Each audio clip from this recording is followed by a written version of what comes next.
cuando nadie se lo imaginaba, volvió. El único que yo conozca, el único que hasta hoy venció a la muerte. Teníamos los apagones aquellos de 10 horas, de 12 horas. Y ese fue un periodo especialmente duro para todos y muy duro para él. No se acomoda detrás de un buró. Él te agujerea preguntas. ¿Cuánto era la emisión de CO2 que de una vaca al día? Bush ponía una cara así, a Fidel estaba diciendo una cosa importante. Y ese gran político de la Cumbre de Río de 1992 fue Fidel Castro. Y la primera ley de medio ambiente fue de 1981. Y eso tiene un nacimiento igual que un río. Hay un momento de origen y el pensamiento de Fidel.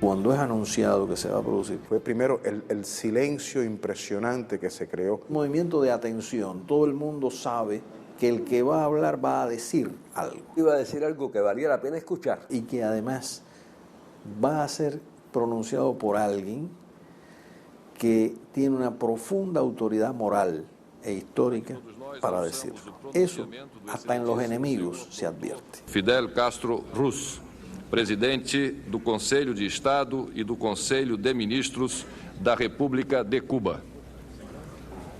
Tenho a satisfação de convidar Vossa Excelência à tribuna. Yo recuerdo que estaba hablando con el que había sido canciller de Brasil, que estaba invitado, y cuando escuchó esa frase dijo, ese va a ser el mejor discurso.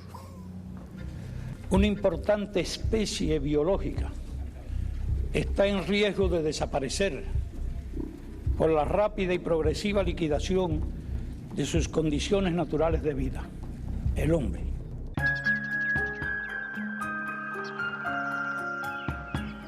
Fidel nace aquí el 13 de agosto de 1926 a las 2 de la madrugada. Es el resultado del matrimonio de un inmigrante español llamado Ángel Castro Argiz y la cubana pinareña Lina Ruz González. Y de ese matrimonio nacen 7 hijos. Fidel el tercero.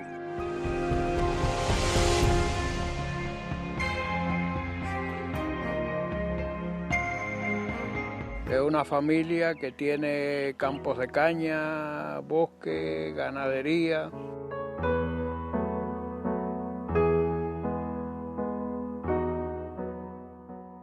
Para Fidel la libertad está estrechamente vinculada a la naturaleza, al monte, a correr con los niños, con los compañeros de juego en Virán. Montaba un caballito que él tenía. El caballito se llamaba Care. Y él se montaba ahí en el caballito y cogía para acá, cogía para allá. Íbamos a la charca del Jobo, ahí nos bañábamos. Muchas veces cazaban, ellos tenían una escopetica de esa. Pero era, ¿cómo es que dicen? De doble reducido, creo que. El rifle, la escopetica y tirando para arriba. Y mira que así mismo fue. Un muchacho siempre dinámico. Él era igual que si fuera un hijo de un trabajador, muy campechano él. El hombre que se educa, que crece desde la tierra, desde su vínculo con el sembrado, con el fruto, con el árbol, al final es una persona sensible hacia los problemas de la humanidad. Siempre sentí que era ese hombre de campo que, convertido en el ciudadano, en el habitante de la ciudad, no olvida nunca la importancia de la naturaleza y del medio ambiente. Ahora tomamos conciencia de este problema cuando casi es tarde para impedirlo. Es como una especie de clarinada. Esperen, no sigan, paren, estudien, miren.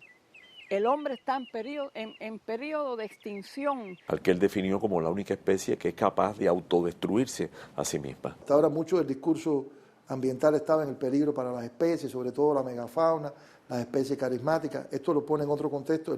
El hombre está en riesgo, la civilización, 6.000 años de civilización pueden desaparecer por estas circunstancias. Nada más cierto. Eso hoy en día lo dicen otros, pero Fidel fue el primero que lo dijo. Los bosques desaparecen, los desiertos se extienden, miles de millones de toneladas de tierra fértil van a parar cada año al mar. Numerosas especies se extinguen. Santiago, Santiago, yo fui a Santiago de Cuba. Santiago, Santiago, tú eres la mata y la cuna. Cuando estudiaba en Dolores y en La Salle, sus maestros de los colegios de jesuitas y los franceses, en primera instancia, le crearon como el amor también a la naturaleza. Tanto como recibió de la disciplina de los jesuitas, pudo recibir de su saber, del saber indiscutible, de estos padres que son a la vez profesores.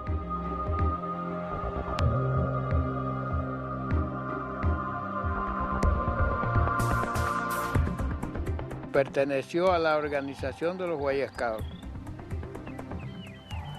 que eran los que visitaban el bosque, vivían en casa de campaña. Y en esas expediciones, en esas excursiones, el alumno Fidel se destaca mucho. Han envenenado los mares y ríos, han contaminado el aire, han debilitado y perforado la capa de ozono, han saturado la atmósfera de gases que alteran las condiciones climáticas, con efectos catastróficos que ya empezamos a padecer. Porque ahí empezaba el cambio climático a tener noticias en el mundo, por ahí se empezaba. La presión poblacional y la pobreza conducen a esfuerzos desesperados para sobrevivir aún a costa de la naturaleza. No es posible culpar de esto a los países del tercer mundo, colonias ayer, naciones explotadas y saqueadas hoy por un orden económico mundial injusto.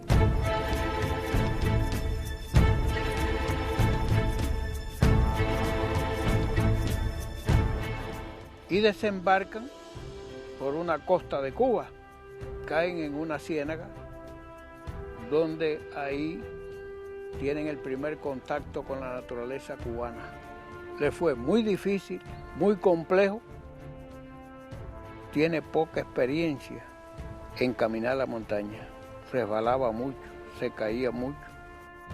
Y después Fidel ya cogió hábito de la montaña, ya sabía cómo poner el pie al subir la montaña, andar, y un mochilón de eso y una fusil.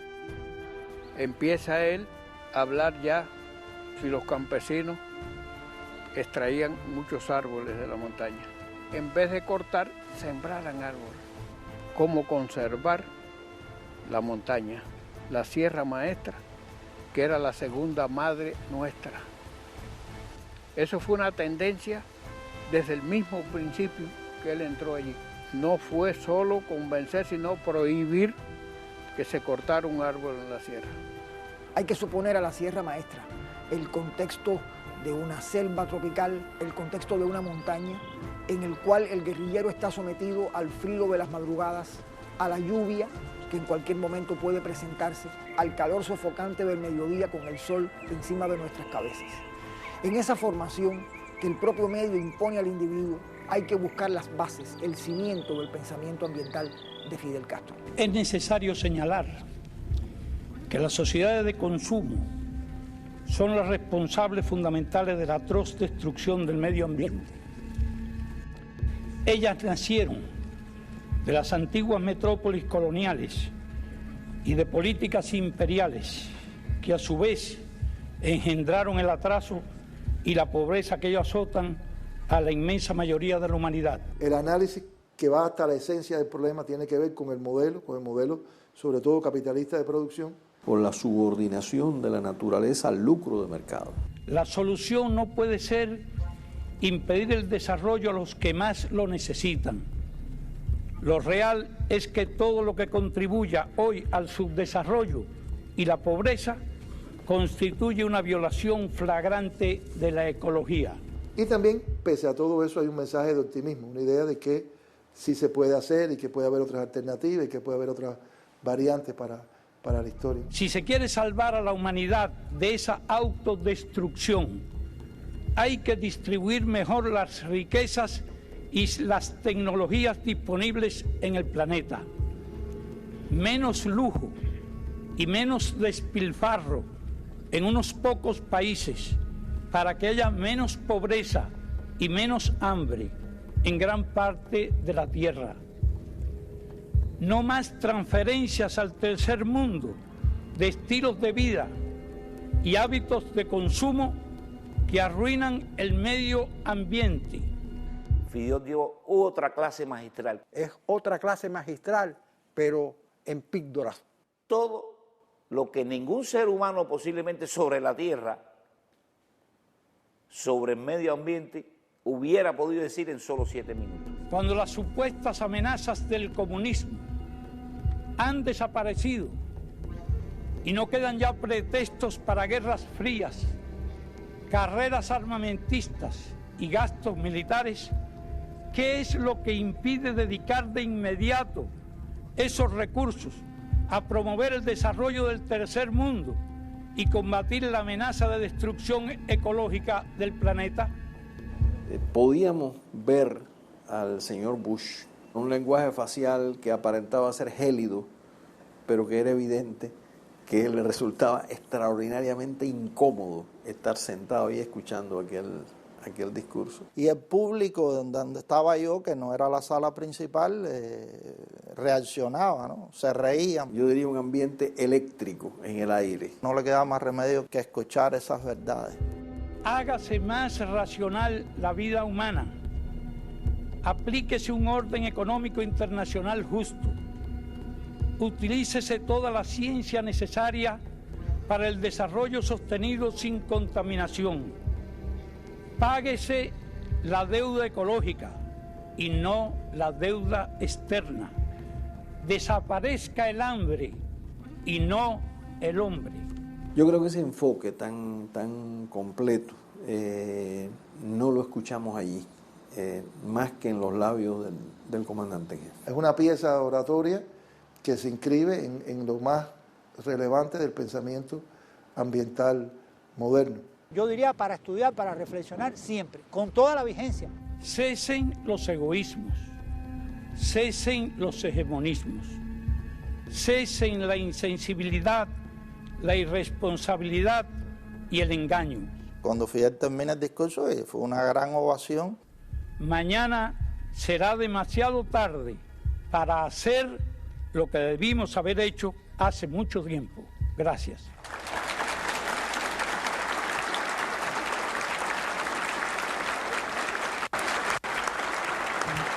Pusieron la cámara de nuevo en el presidente Bush y él estaba aplaudiendo porque realmente no se podía hacer otra cosa. Era difícil no hacerlo porque todo el mundo aplaudía y aplaudía con pasión. Incluso recibimos a través de otras delegaciones comentarios positivos, comentarios muy favorables de algunos miembros de la delegación norteamericana en relación al mensaje que había trasladado el comandante en jefe. Estoy seguro que se formaron o tenían la más alta opinión de Fidel Castro y de su pensamiento de Brasil. El canciller de Canadá se acerca donde yo estaba y me entrega un papelito pequeño así, donde decía: Fidel, no había tenido el gusto de conocerlo personalmente.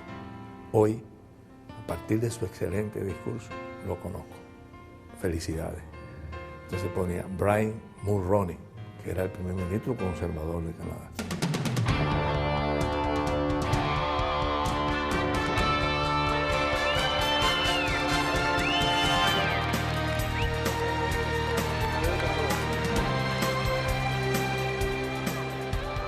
Eso fue mucho ovacionado, muy aplaudido, señor.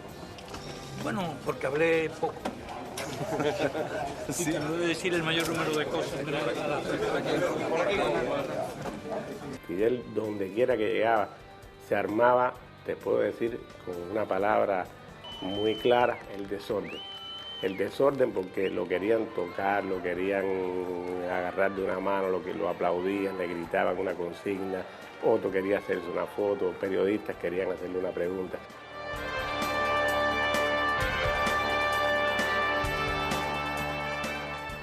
Y yo pienso que tuvo un peso muy importante esa contribución de Fidel porque no había personas a nivel de jefe de Estado que pudiera tener la visión que él tenía, teniendo en cuenta el manejo que hacía de los temas ambientales, pero también de los temas de la economía internacional.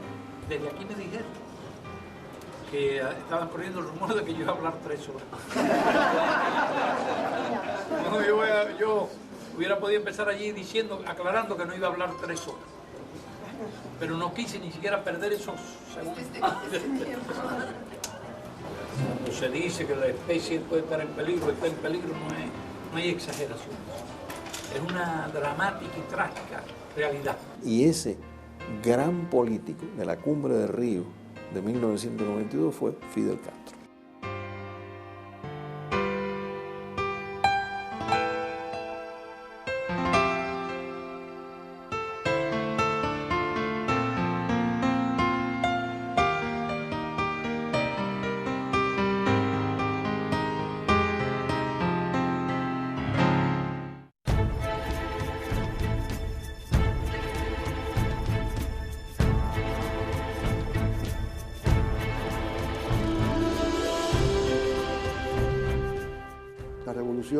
Declara un estatus sobre los recursos naturales que los revierte de manos extranjeras y la pone en manos de los cubanos, promueve un amplio proceso de educación que entonces permite al hombre entender mejor qué son los recursos naturales, cuál es su utilidad, qué es la naturaleza que le rodea, y por otra parte abre las puertas a la ciencia y eso entonces va creando como un escenario más favorable. Cuando triunfa la revolución, Fidel no se acomoda detrás de un buró. Fidel recorre la isla entera. Sin ver, sin estar, sin caminar, sin subir montaña, sin ver todo esto y sin palparlo tal y como es muy difícil entonces hacer política. Ese es el magisterio de Fidel. Empieza a tratar de cambiar la vida de las personas más olvidadas del país.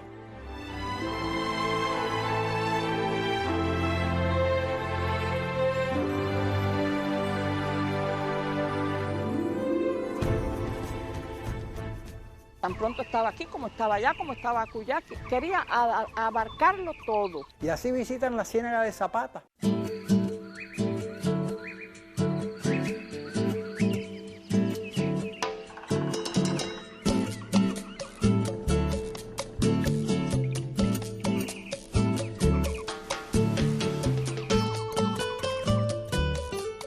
Estamos aquí en la casa donde cenó Fidel el 24 de diciembre del año 59, la primera Nochebuena que hubo después del triunfo de la Revolución. Y se demuestra la foto donde se ve Fidel ahí con unos carboneros. En esta foto se ve la familia de nosotros, porque mira, esta soy yo con mi hermanito, esta es mi mamá y mis hermanos, y aquí mi mamá con Fidel que está cogiendo la ensalada. Y entonces ahora les voy a demostrar dónde se dormía, la habitación donde dormía mi mamá, mi papá. Yo y 3 más dormíamos en esta cama, en el camastro este. Y aquí dormía mi hermano, aquí dormía mi mamá. Y mi papá con 2 hermanitos míos, de los más chiquitos. Fidel conversó mucho aquella noche con todos los carboneros y le explicaba de todos los proyectos que tenía la revolución. Y se toman las decisiones de que en la Laguna del Tesoro crear un lugar turístico con las estatuas que hizo Rita Longa.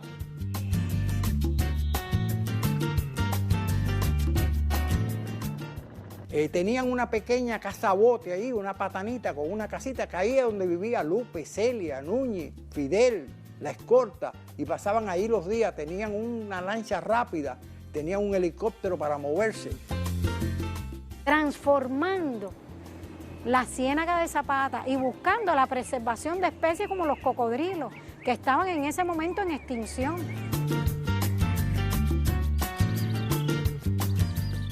Todo el desarrollo que después se hizo posteriormente también en Playa Girón, en Playa Larga.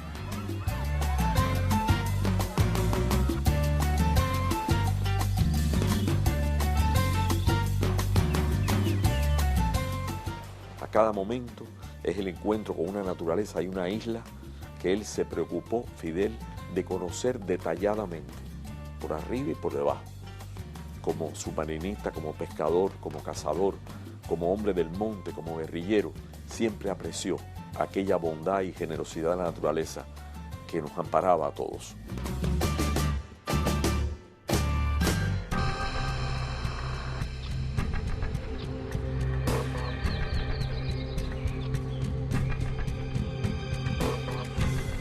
Es muy importante notar que la primera ley forestal de Cuba vino en el año 59, una ley de protección y de repoblación forestal. El ejército rebelde es el que se hace cargo en la primera etapa de este trabajo, de conservar la montaña, de sembrar árboles donde quiera. Y esa ley ya declaraba 9 parques nacionales. Pero esa declaración de soberanía ya crea una relación distinta de los cubanos con sus recursos naturales.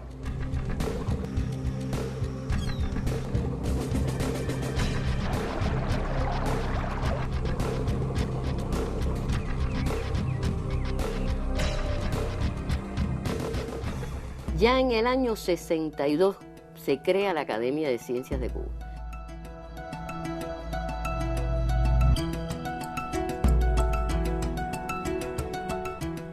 Y la Academia de Ciencias crea un grupo de centros muy importante vinculado al estudio de nuestros recursos naturales.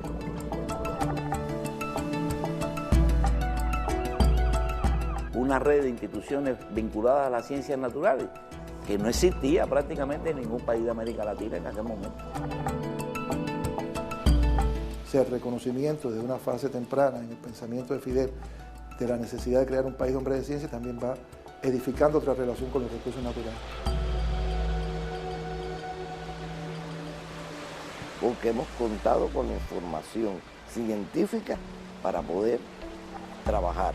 Información que se fue acumulando, que se fue convirtiendo realmente en saberes de muchas personas en este país. Todos esos estudios en esa época son contribuyentes al pensamiento ambiental, aunque no estaban pensados estrictamente desde una óptica de lo que hoy modernamente llamamos el ambientalismo.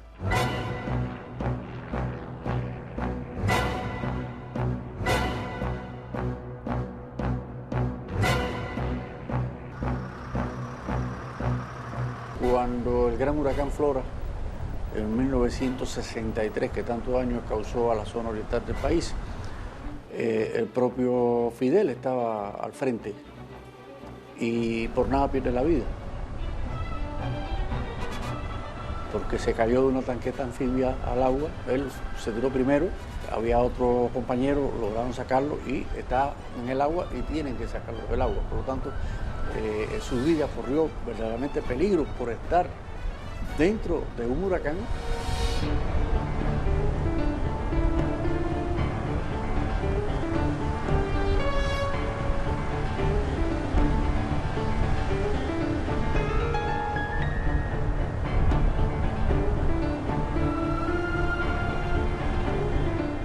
Fidel entabla una conversación con uno de los campesinos, uno de los damnificados, que había perdido a toda su familia.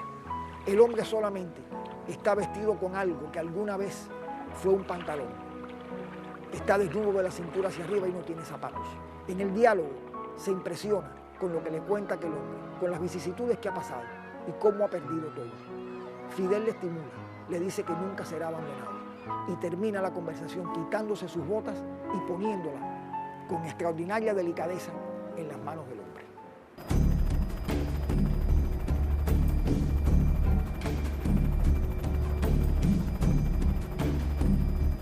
Como los huracanes tienen tanta cantidad de agua, él se da cuenta de que esa agua es necesaria. Y por tal motivo viene la voluntad hidráulica, o sea, de hacer presa. Eso era un proyecto elemental como medida primaria de protección de la vida humana. Veía que las aguas no podían continuar yéndose al mar.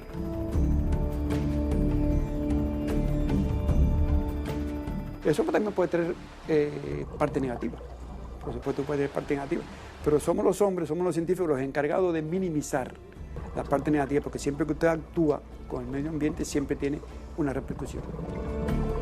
Yo me preocuparía mucho más hoy, no ya por las que se hicieron y que no cristalizaron, por las que salvaron al país de la sed o a pueblos enteros de ser arrasados.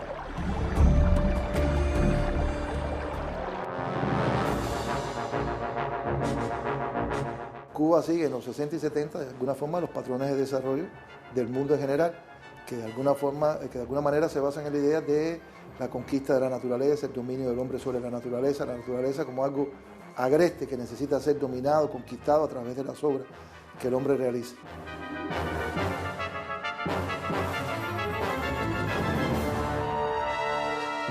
Un país que acababa de liberarse de una dictadura, pues era lógico, era normal, consecuencia de ese espíritu de transformar el país, de crear riqueza. ¿Por qué? Porque se encontró un país desguazado por latifundio, se encontró un país dividido angustiosamente entre los ricos y los pobres.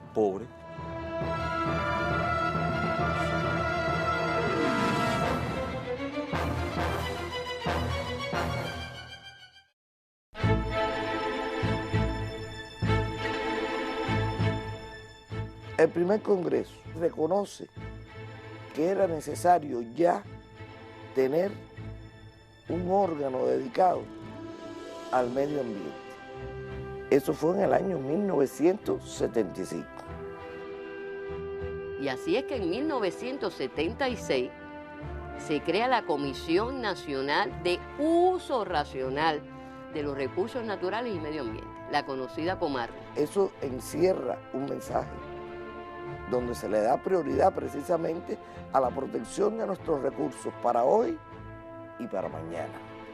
Y la primera ley de medio ambiente fue de 1981.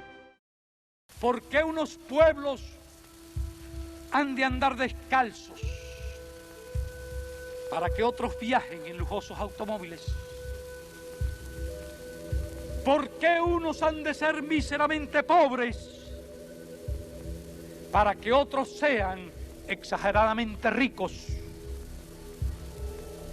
Hablo en nombre de los niños que en el mundo no tienen un pedazo de pan.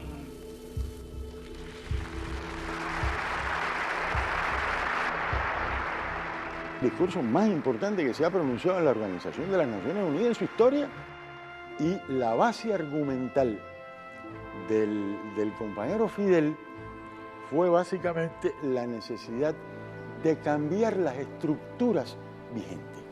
Y hemos venido a advertir que si no resolvemos pacífica y sabiamente las injusticias y desigualdades actuales, el futuro será apocalíptico.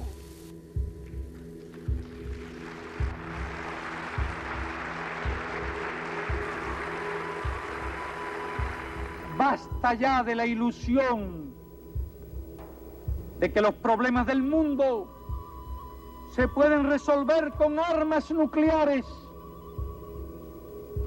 Las bombas podrán matar a los hambrientos,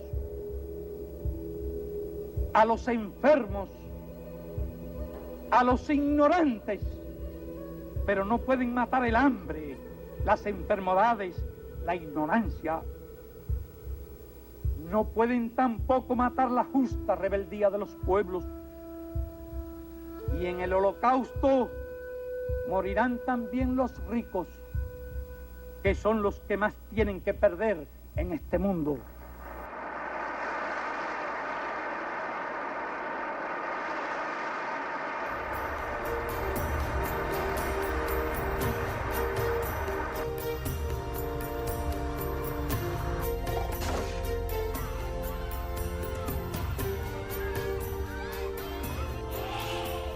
Y yo creo que mi padre no hubiera podido hacer todo lo que se hizo si no hubiera sido por el apoyo y el interés del comandante en jefe en ese tema.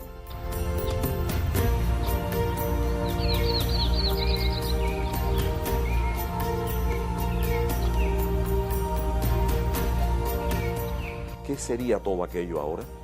Un casucherío lleno de sabe Dios qué, escombros de La Habana. Hoy es un inmenso jardín. recuerdo una de las últimas veces que vino, que me dijo, ¿qué hace falta aquí?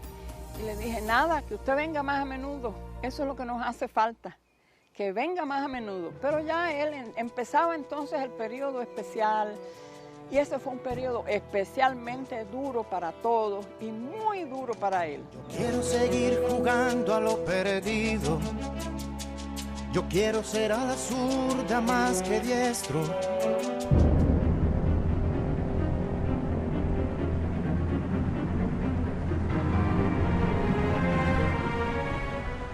Y se destruye casi la mitad del acuario. Fidel visita el acuario en aquel momento, hace un recorrido y de momento dice, hay que parar el acuario, las construcciones. En realidad el país no puede.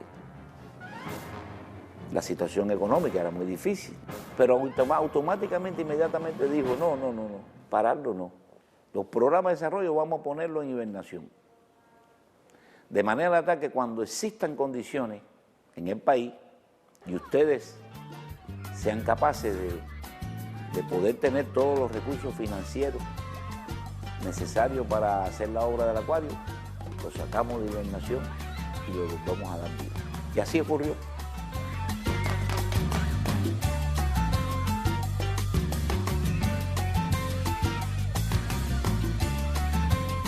El tema ambiental no es prioritario en tiempos de crisis económica.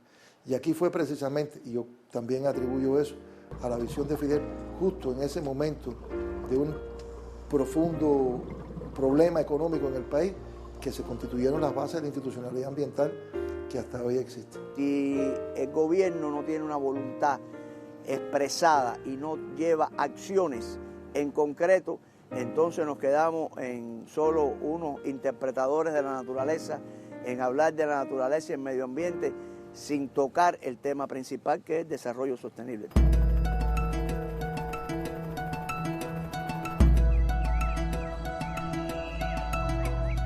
En el río Toa se planteaba una obra de magnitud y de importancia. Que se iba a hacer un embalse. Y habían cálculos, análisis que decían que era muy provechoso para el país. Todo el pueblo estaba en periodo especial, estábamos muy afectados por todo eso. Prevalecía el interés económico, el interés social. Y llegaron expertos de otro lugar del mundo que fueron llamados para eso y dijeron, aquí. Y Núñez Jiménez le escribió al comandante, le escribió un análisis sobre las consecuencias del represado del río más caudaloso de Cuba. Explicándole lo que teníamos y lo que íbamos a perder. Y simplemente el gobierno tomó la decisión de no hacer esa obra. Por las implicaciones que tenía desde el punto de vista ambiental, desde el punto de vista del equilibrio que se iba a romper en esa zona. Cuando se destruye la naturaleza en un punto, se destruye para todo el tiempo. Y es muy difícil que vuelva a regenerarse.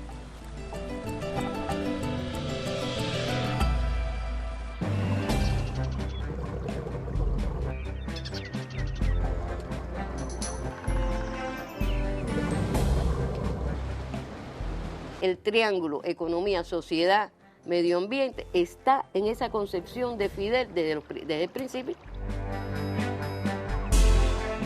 Sabía que eso era un diálogo muy difícil y sabía que para los países como Cuba y como todos los países subdesarrollados o en vías de desarrollo, se les daba la difícil opción o desarrollo o conservacionismo. ¿Cómo congeniar las dos cosas? De ahí viene el concepto del desarrollo sustentable. No estamos hablando de satisfacer nuestras necesidades a toda costa, ni estamos hablando de ser amigables con el ambiente y no satisfacer nuestras necesidades, porque ninguna de las dos cosas son las que se requiere. Siempre estuvo rodeado de personas que tenían esa preocupación de manera ingente.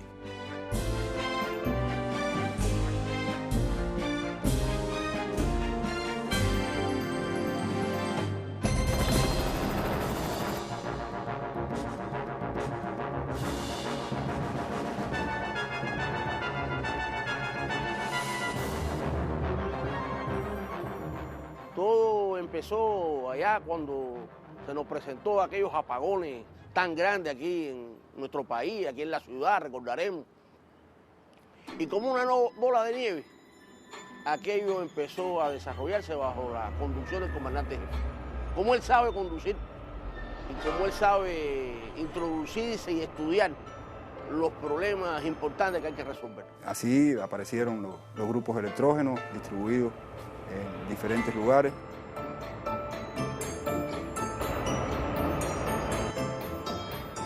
Nosotros, con la revolución energética, sentamos pauta. 12 millones de bombillos incandescentes se cambiaron en aquella época.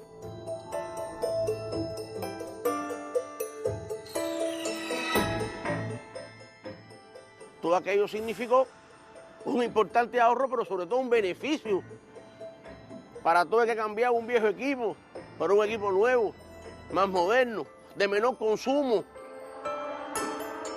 Y aunque nosotros ni remotamente somos significativos en la emisión de CO2, bueno, estamos haciendo nuestro aporte.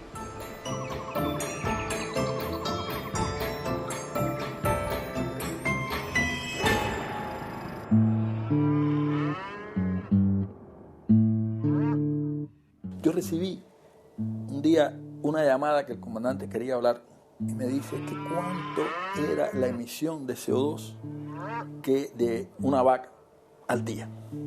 Y si esa emisión era por la degradación de las heces fecales, o era por flatulación, o era por erupción. ¿Y cuánto podía significar eso? Yo no tenía realmente, no había visto, ni siquiera tenía completamente conciencia de la importancia de ese tema, como es natural, como siempre hago. Yo de ese no conozco, no sé. Yo vivo de preguntar, saber no puede ser lujo. Yo vivo de preguntar, saber no puede ser lujo. El compañero Fidel es preguntón. Las preguntas, yo no diría más inverosímiles, las preguntas más que provocan más la reflexión y el pensamiento. Creo que ahí es donde está la clave. Y para mí la mayor satisfacción es cuántas preguntas puedo aguantar contestando satisfactoriamente. Las respuestas que obtiene de su curiosidad las almacena. No. Es una gente que las intervincula. Y no se le puede pasar gato por liebre.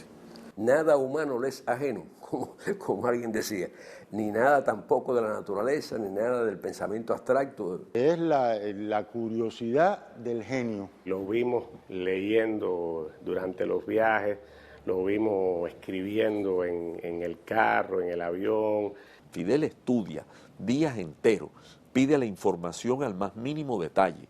Uno lucía chiquito a la hora de lograr transmitir la unidad, por muy científica que pudiera uno parecerle. Él siempre lograba no solo asimilarla, sino ir mucho más allá.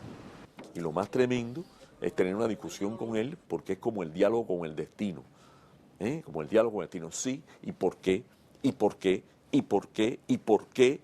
Entonces mejor no discutir con él si uno no está preparado. Porque sería derrotado inmediatamente, aunque ese no sea su objetivo.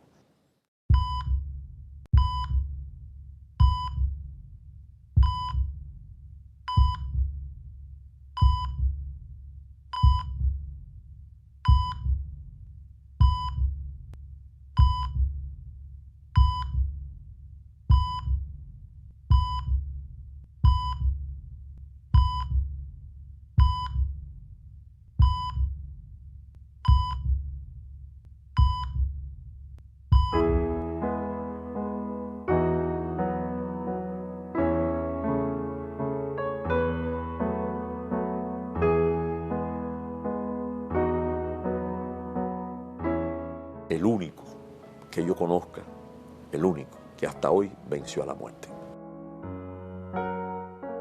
Cuando nadie se lo imaginaba, volvió, ¿no? Yo decía, parafraseando la canción, y en eso volvió Fidel. Con esa voluntad de hierro y con esa capacidad, sigue siendo todavía un sembrador de esperanza y uno que discursa sobre la paz con valentía. Se volvió a vestir de verde, como no esperábamos verlo ya nunca más, con una gorra verde con su estrella, y salió a luchar por la humanidad. Su batalla en el plano de las ideas para hacer conciencia.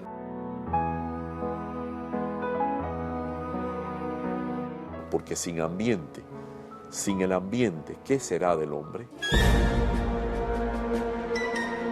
El cambio climático se habla mucho en el mundo, pero muchas veces es un análisis desde lo ambiental, desde las ciencias de la atmósfera.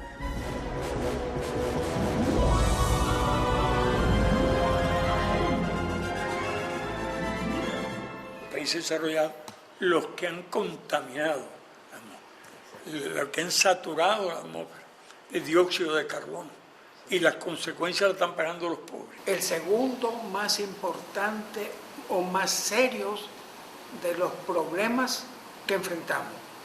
Por un lado tenemos esta crisis financiera y económica mundial que está causando problemas incluso en el primer mundo, que son los causantes. Yo creo, discuto, que por grave que sea el problema financiero, el problema del cambio climático es peor. Sí, es peor. Y a mí me llamó la atención cuando después leí la reflexión que él hizo sobre lo acontecido en Copenhague, el reflejo tan exacto de detalles de la negociación.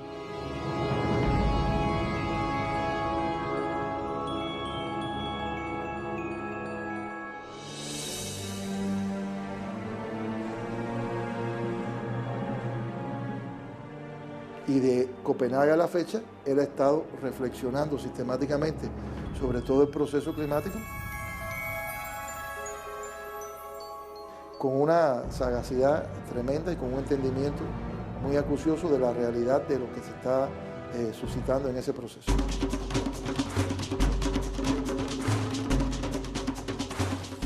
Cuba fue el país que en un momento determinado estuvo más cerca de una catástrofe nuclear.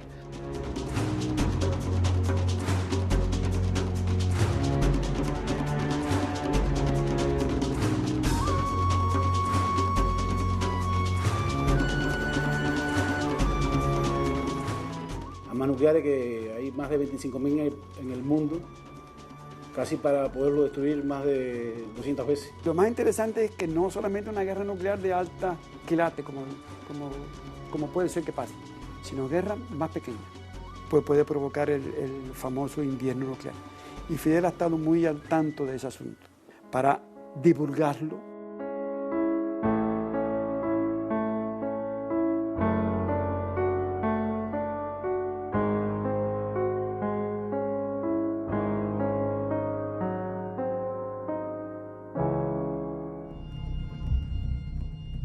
¿Qué curas de mercurocromo vamos a aplicar para que dentro de 20 años haya 400 millones en vez de 800 millones de hambrientos? Estas metas son, por su sola modestia, una vergüenza. La cuestión no es en la cantidad que come la gente, sino en la cantidad de gente que come. Porque es que cada día el número de hambrientos en el mundo crece.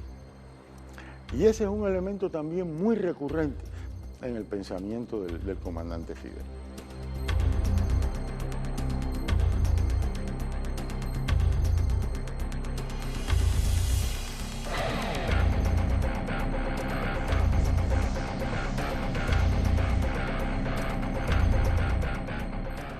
Era un desastre ambiental de marca mayor y había que parar.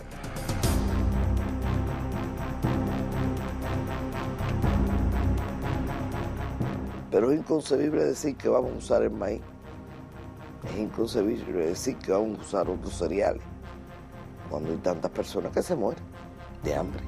Y esa es una idea que sin ningún tipo de exageración fue algo que quizás de los primeros estadistas, para no decir el primero, que vio eso de una forma clara y lo denunció públicamente e inclusive reiteradamente, fue el compañero Fidel. Las campanas que doblan hoy por los que mueren de hambre cada día, doblarán mañana por la humanidad entera. Si no quiso, no supo o no pudo ser suficientemente sabia para salvarse a sí misma. Muchas gracias.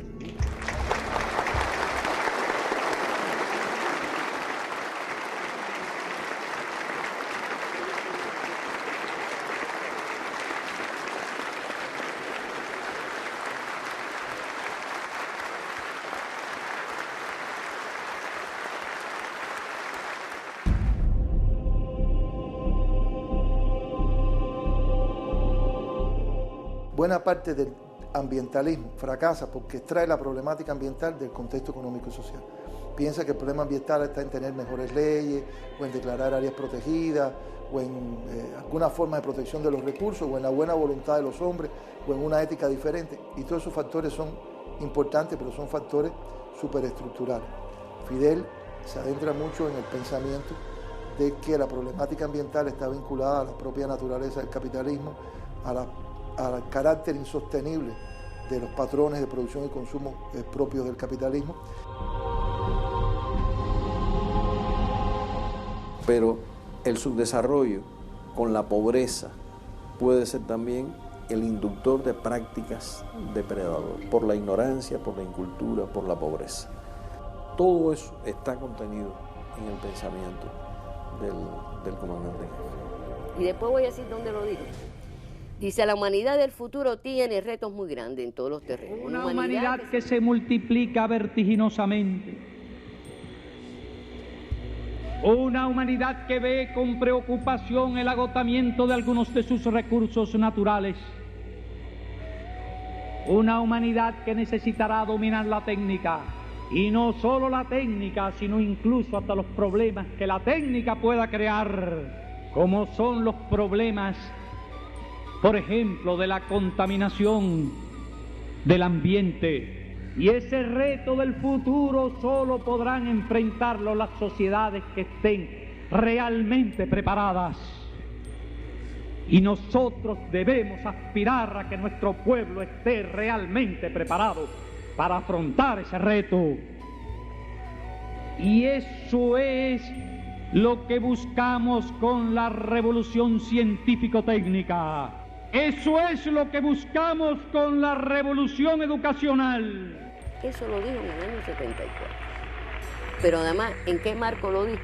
Lo dijo en la tercera conferencia nacional de las brigadas técnicas juveniles. O sea, le estaba hablando a la juventud. Es el pensamiento más completo y más consciente en términos de estadista que yo he conocido. Siempre con una visión muy optimista, con una visión de búsqueda del resultado y con una visión que alcance el tiempo futuro. Cualquier conducta parte de la conciencia. No nacemos conscientes. Entonces, yo creo en el hombre, creo en los valores del hombre. El humanismo revolucionario, el humanismo que quiere transformar el mundo para mejorarlo, para que hacer verdad eso de que otro mundo mejor es posible. Cuando dije hay una especie que está en peligro de desaparecer, el hombre. Pero yo pensaba que había más tiempo, que se disponían por lo menos 80, 100 años o más. Pero el problema es que se están produciendo acontecimientos que la ciencia está descubriendo. Y la velocidad con que se está derritiendo el casquete polar es muy superior a la que se calculó nunca. ¿Podrá la ciencia, en el tiempo disponible, resolver el problema de restablecer el equilibrio? El hombre tiene que demostrar que será capaz de aprovechar ese conocimiento para sobrevivir. Hay que luchar.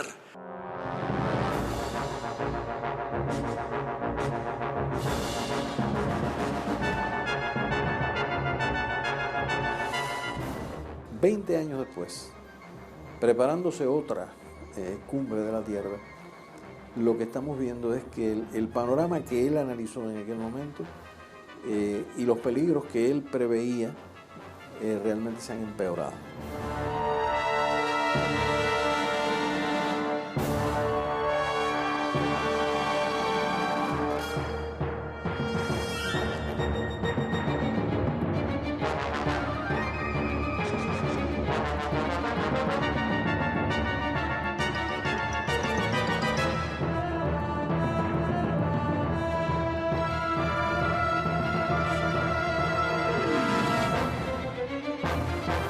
Cada vez que nos reunimos, discutimos y no avanzamos lo necesario, la Tierra se deteriora más.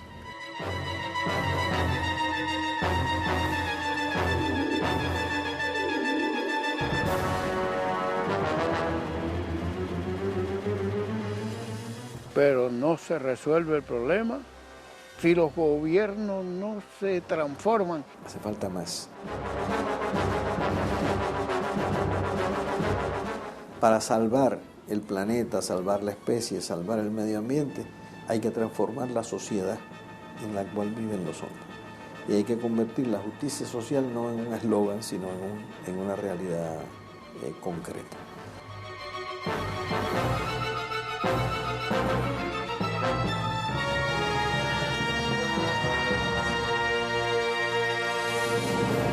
No cabemos en la Luna, Venus y Marte están muy lejos, el Sol nos quemaría a todos. Creo que hay que salvar este planeta, que es el que la divinidad o la casualidad puso en nuestras manos para en él nacer, crecer y morir.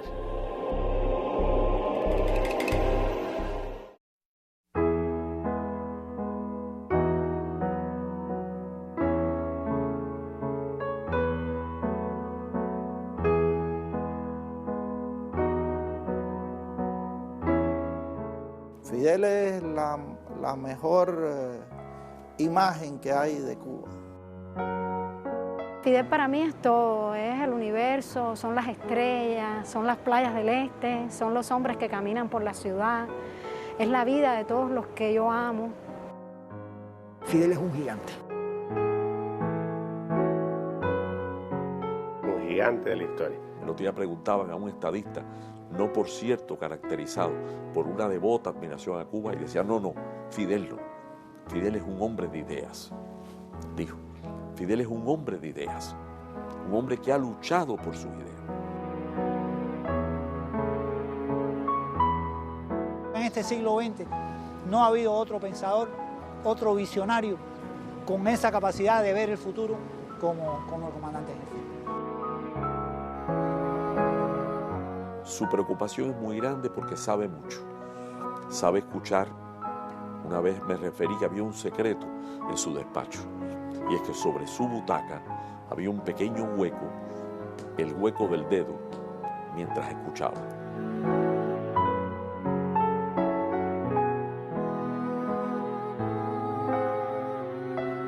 Un tremendo ser humano. Sobrepasa las dimensiones de cualquier ser humano. Extraordinariamente cálido y extraordinariamente preocupado por los problemas humanos de sus compañeros. Le tocó realizar un gran proyecto en medio de un acoso que no ha tenido nombre y que continúa todavía. Desafiando fuerzas poderosas, enemigas de la razón y de la nobleza y de la búsqueda de que el hombre perdure como civilización sobre la tierra. Como una leyenda viva, algo que existe, de carne y hueso, de pensamiento y de principio. Ese es Fidel Castro. Los hombres van en dos bandos, los que aman y fundan y los que odian y deshacen. Yo he creído siempre y lo creo que él está en el primero. Es la gran figura cubana de todos los tiempos para mí.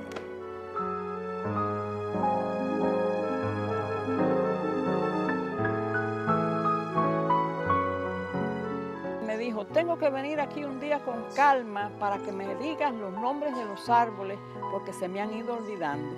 A mí nunca se me olvida aquella frase, porque fue la última que le oí a él directamente hablando.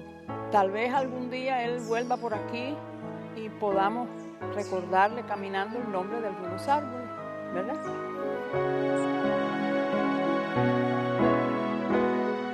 Sé que él está luchando por todos los que amo, por mis seres queridos más cercanos, por los que ya no están y por los que vendrán, por los hombres de nuestra isla, de nuestro continente latinoamericano y por los hombres que más lo necesitan en el mundo, que son las personas olvidadas, las personas humildes, los que pasan mucho trabajo en este mundo cruel e injusto todavía.